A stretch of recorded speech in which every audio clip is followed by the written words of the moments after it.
যেটা 10ম তারিখ। এই 10ম তারিখের প্রথম কাজটি হলো সূর্য যখন উঠে গেল তখন আপনি এই মুজদালিফায় যে কোনো জায়গায় পাথর নেবেন, 7টি পাথর। উল্লেখ আপনি রাত্রে নিতে পারেন, এই সকালেও নিতে পারেন, আবার সকালে হাঁটতে হাঁটতে যখন এদিকে আসবেন নৌকার দিকে তখনও নিতে পারেন। এই পাথর নেওয়ার সময়টা যে কোনো সময় হতে পারে, এটা জরুরি নয় যে বিশেষ একটা সময় নিতে হবে।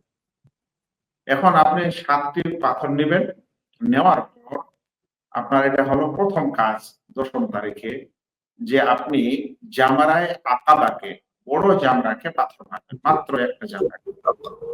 10 তারিখে একটা জামরাকে পাথর মারতে হবে। 11, 12, 13 তারিখে 3টিকে মারতে হবে।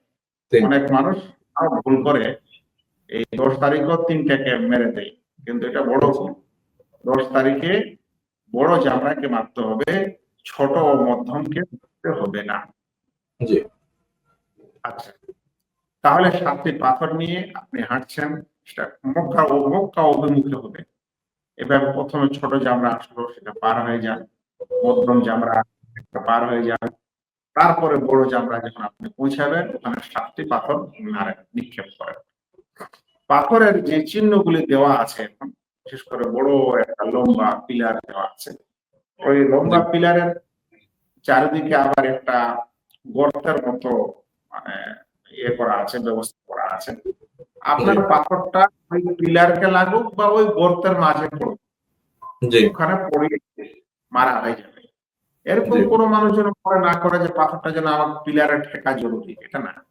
মানে পিলারে ঠেকলো বা পিলারের আগেই যে গোল চিহ্নটা আছে সেই স্থানটাতে পড়লেই আপনার পাথর মারা হয়ে যাবে। পাথর মারার সময় আল্লাহু আকবার, আল্লাহু আকবার, আল্লাহু আকবার পাথরের সাথে সাথে এই আল্লাহু আকবার, আল্লাহু আকবার করে আপনি পাথর মারবেন।